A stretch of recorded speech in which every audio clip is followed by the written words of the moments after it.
श्री राग महला पंजवा।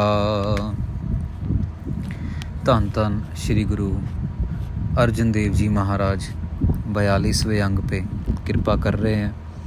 42वें अंग का पहला शब्द हमने कल श्रवण किया साध संगत जी। दूसरा शब्द गुरु महाराज कृपा कर रहे हैं। मन बिलास बहु रंग कणा दृष्ट भूल खुशिया। आज के शब्द में गुरु महाराज कल वाला ही प्रकरण ले रहे हैं कि हम लोग माया के प्रभाव के अंदर, कलयुग के अंदर अपने आप को ऐसे भ्रम में जीने पे मजबूर कर देते हैं कि भूल जाते हैं कि हमारे इस जीवन का क्या कारण है, हमें मनुष्य देही क्यों मिली है और हम कैसे मनुष्य देही को सफल कर सकते हैं। क्या हम सुबह उठ के नित्यनेम कर रहे हैं? क्या हम सुबह उठ के कोई नाम जाप, कोई सिमरन, कोई भजन, कोई बंदगी, कोई सेवा, गुरु ग्रंथ साहिब महाराज के दर्शन कर रहे हैं? क्या हम शुक्राने में जी रहे हैं या अहंकार में जी रहे हैं? गुरु महाराज बड़े प्यार से आज के शब्द में समझा रहे हैं। सारी गुरबाणी ही साध संगत जी गुरु महाराज का एक बड़ा ही निराला और बहुत ही कह लो कि प्यारा उपदेश दे रही है। सिर्फ़ और सिर्फ अकाल पुरख वाहिगुरु परमेश्वर के साथ जोड़ने का उपदेश, और किसी चीज़ का उपदेश नहीं और किसी चीज़ की बात नहीं। सिर्फ़ और सिर्फ ब्रह्म की विचार है। ब्रह्म जो हम सब का मालिक है, ब्रह्म जो हम सब के जीने का आसरा है। मन बिलास बहु रंग कणा। महाराज कहते हैं मन में बहुत खुशियाँ रखते हैं, बहुत सारे रंग जो हैं ज़िंदगी में जी रहे हैं। कौन लोग? दृष्ट भूल खुशिया। वो ये समझ लो कि वो लोग जो शुक्राने में नहीं हैं, एक ऐसे भरम में जी रहे हैं, जो भुलेखे के अंदर खुश हैं। देख देख के, कहीं पहाड़ देख के, कहीं नदियाँ देख के, कहीं फिल्में देख के, कोई चित्र देख के खुशी मना रहे हैं। अपने मन को बहुत रंगीन तरीके से, अपने मन को उन्होंने माया के जाल में जकड़ने दिया हुआ है। छत्र तार बादशाहिया विच सहसे परिया।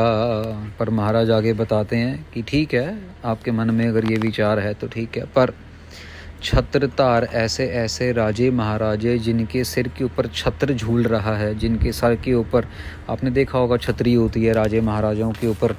उनके अहलकार, राजा अगर घोड़े पे बैठा है तो उनके अहलकार छतरी लेके नीचे, राजा अगर पैदल चल रहा है, फिल्मों में भी देखा होगा आपने। पर ऐसे छत्रधार जो बादशाह लोग हैं, विच सहसे परियां, वो भी सहसे में जी रहे हैं। सहसा मतलब संसा मतलब मन की परेशानी, जिनको हम इंग्लिश में एंजाइटी भी कह देते हैं, डिप्रेशन का शिकार हो जाते हैं। गुरु महाराज की वाणी में एक और पंक्ति आती है साध संगत जी, बड़े बड़े जो दीस है लोग तिनको व्याप है चिंता रोग। जितने बड़े बड़े लोग देखने को नज़र आते हैं ना, कोई मिनिस्टर है, कोई एमएलए है, कोई और बहुत बड़ा साहूकार है, लेकिन तिनको व्याप है चिंता रोग।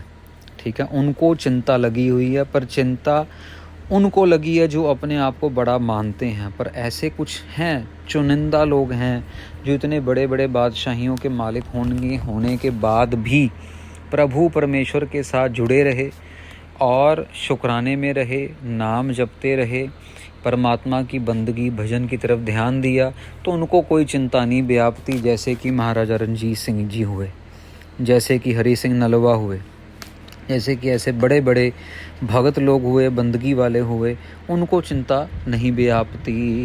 भाई रे सुख साध संग पाया। फिर महाराज को सवाल पूछा जाता है, महाराज आप तो कह रहे हो यार सारे बड़े बड़े लोग भी चिंता में हैं, तो फिर सुख किसको मिल रहा है? दुनिया के अंदर सुखी कौन है? महाराज कहते हैं, मेरे भाई, मेरे बंधु, सुख साध संग पाया। सुख मिलता है जब साधु महात्मा महापुरुषों की संगत में आ जाते हैं। सुख मिलता है जब शब्द गुरु की संगत में आ जाते हैं, जब दिन रात गुरबाणी के साथ जुड़ जाते हैं। शुरुआत करते हैं 10 मिनट 15 मिनट से, करते करते अपना समा बढ़ाते जाते हैं। लिखिया लेख तिन पुरख विधाता, दुख सहसा मिट गया।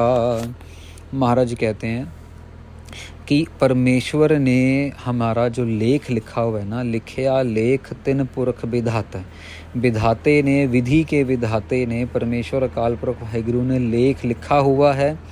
वो ऐसा लेख लिखा हुआ है, दुख सहसा मिट गया। साध संगत में आके वो लिखे हुए लेख के अनुसार भी जो हमारा दुख था, जो हमारा संशय था, जो हमारी चिंता फिक्र थी, वो भी मिट जाती है, वो भी मिट गई है। रहाओ विश्राम देते हैं, जेते थान थनंतरा, तेते भव आया।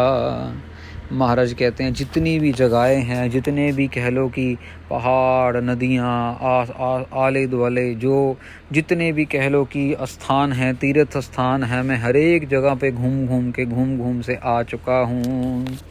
धन पाती वड भूमिया, मेरी मेरी कर परया। महाराज कहते हैं धन पाती, बहुत बड़े बड़े धनाड़, पाती मतलब जो ज़मीन के मालिक हैं, जो धन से भरे हुए हैं, जिनके पास बड़ी बड़ी भूमि है, वड भूमियाँ, बड़ी बड़ी ज़मीनों के मालिक हैं, बड़ी बड़ी कोठियों के मालिक हैं, मेरी मेरी कर परिया, मेरी करते करते रो रहे हैं, इतने दुख में हैं, तकलीफ़ में हैं, सहसा में हैं, इतने बड़े बड़े लोग भी इतने दुख में हैं। हुक्म चलाए निसंग होए, वर्तै अफरया। महाराज कहते हैं अपने हुक्म चलाते हैं, किसी से डरते नहीं हैं, अपने हुक्म चलाते हैं और अपने हुक्म के अंदर वर्तै अफरया। जैसे आफरा हुआ, कोई बहुत बड़ा पेट फुला के बैठा होता। अरे वो आई थी ना, एक फ़िल्म आई थी साध संगत जी, छोटे होते थे तो देखते थे, वो फिल्म में बोलता था मोगेम्बो खुश हुआ, तो कैसे आफर के बैठा होता था। तो ऐसे बड़े बड़े लोग, उसका क्या हाल हुआ था आखिर में, फिर मोगेम्बो का क्या हाल हुआ था। जिन्होंने वो फिल्म देखी है मिस्टर इंडिया, तो उनको याद होगा। तो साध संगत जी, वो एक फ़िल्म तो चलो फ़िल्म ही होती है, पर सच्चाई तो यही है कि जितना मर्जी बंदा अहंकार करे, आफरा हुआ बैठे, अपना पेट फुला के, अपना मुंह फुला के, जितनी मर्जी कह लो कि अपने आप के सामने सेना बना ले, सेनापति रख ले, पर उसका होता क्या है, हसर सबको वसगत कर लयोन, बिन नावै खाक रलिया। पर अगर नाम की खुमारी नहीं है ना, अगर नाम की खुराक नहीं है, अगर ईश्वर का शुक्राना नहीं है, परमेश्वर काल पुरख वाहिगुरु के नाम की दात नहीं जप रहा, तो सबको वसगत कर ले, उन सबको मिटा देता है। कौन मिटा देता है?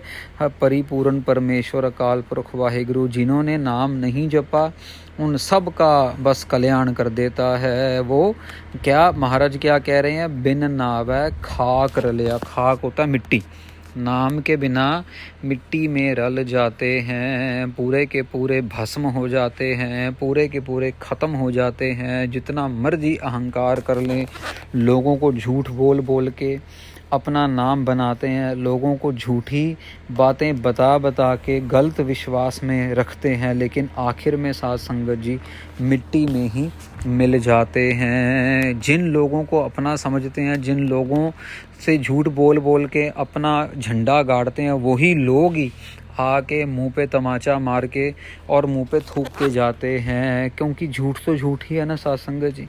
झूठ भले जितना मर्जी ऊंचा बोला जाए, लेकिन वो कभी भी सच नहीं बनेगा।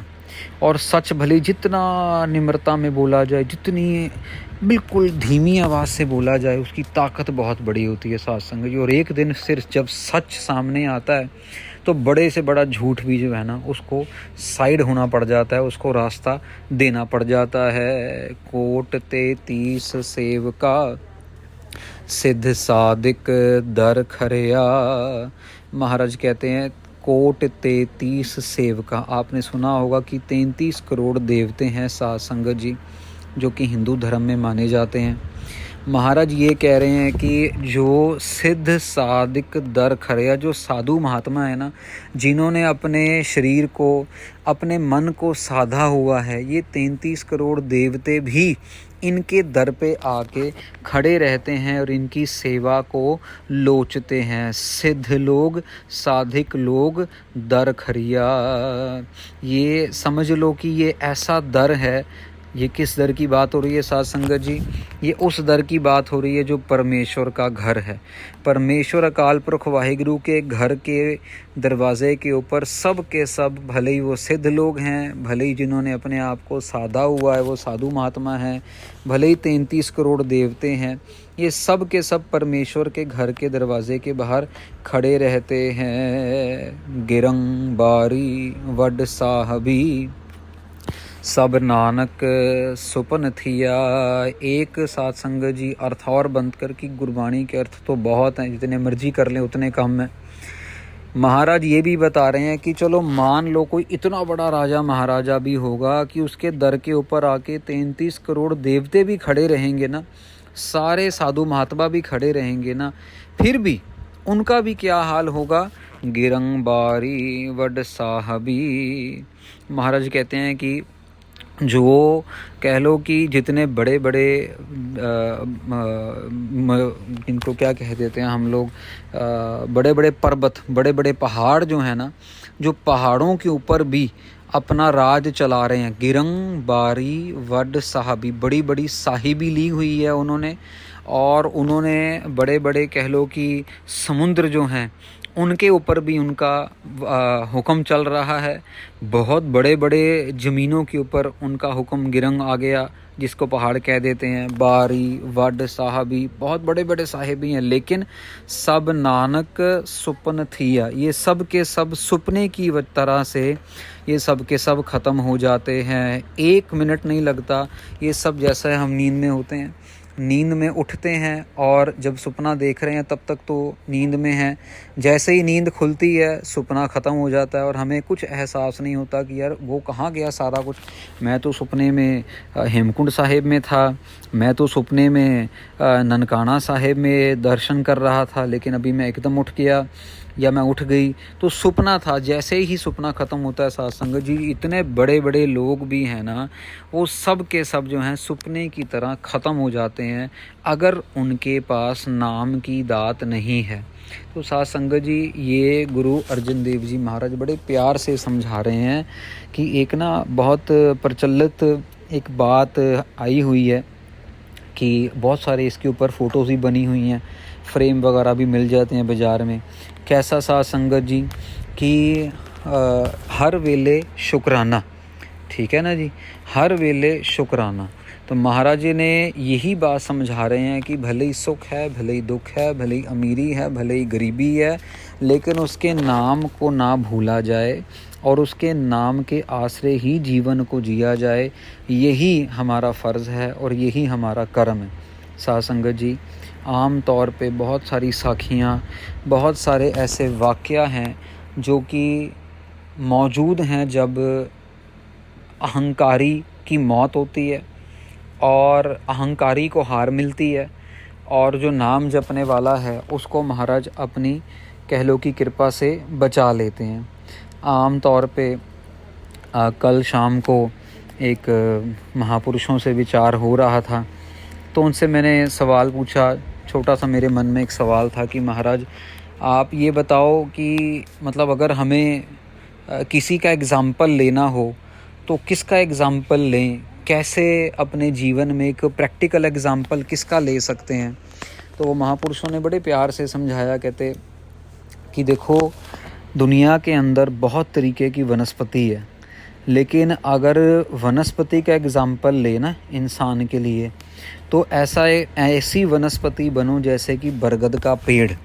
अब आपको पता है साथ संगत जी बरगद का पेड़ बहुत घना होता है और बरगद के पेड़ के अंदर एक खूबी है कि उसकी जो जड़ें हैं ना वो ऊपर से नीचे आती रहती हैं और जहाँ जहाँ तक जड़ें जाती हैं साथ के साथ पेड़ और घना होता जाता है। इतनी छाया उसके अंदर होती है, इतनी शांति से लोग बैठ के खाना पीना खा सकते हैं, खुशबू होती है, बहुत फैलाव होता है, मतलब बहुत सारे जीव जंतुओं को वो अपने अंदर जो है समो लेता है। तो साथ में मुझे बोलते कहते कि होता उसका जो कद है ना वो थोड़ा छोटा होता है लेकिन उसका फैलाव बहुत बड़ा होता है।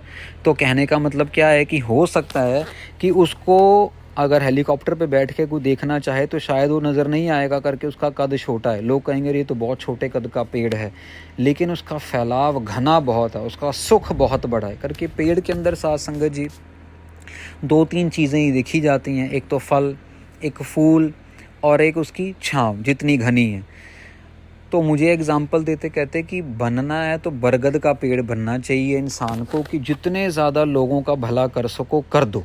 ये जीवन में जितनी ज़्यादा अपनी शाखाओं को फैला सको, अपनी जो कह लो रूट्स हैं उनको फैला के पूरी दुनिया का जितना भला कर सकते हो कर दो।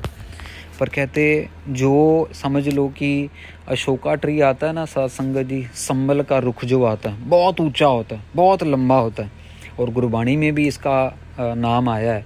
कहते ऊंचा बहुत होता है, बहुत दूर से नज़र आता है वो, लेकिन वो किसी काम का नहीं है। क्यों? क्योंकि ना तो उसका जो फल है वो मीठा है, ना उसका जो फूल है वो किसी काम आता है, ना पूजा के लिए करके वो फूल बनते सारी मुरझा जाता है, उसकी कोई खुशबू नहीं है। और सबसे बड़ी बात, तीसरी बात, कि उसकी कोई छाया भी नहीं होती, करके उसकी हाइट इतनी ऊंची है कि आप जब उसके नीचे जाते हो तो सूरज की किरणों का एंगल जो है वो ऐसा बनता है कि वहाँ उसके नीचे खड़े हुए बंदे को भी छाया नहीं मिलती, करके उसकी हाइट इतनी ऊंची है। पत्ते ऊंचे शुरू होते हैं, मतलब समझ लो कि 20, 25, 30 फुट बाद के बाद पत्ते शुरू होते हैं, तो तब तक तो सूरज का जो एंगल है वो ख़त्म हो जाता है और धूप ही धूप रहती है।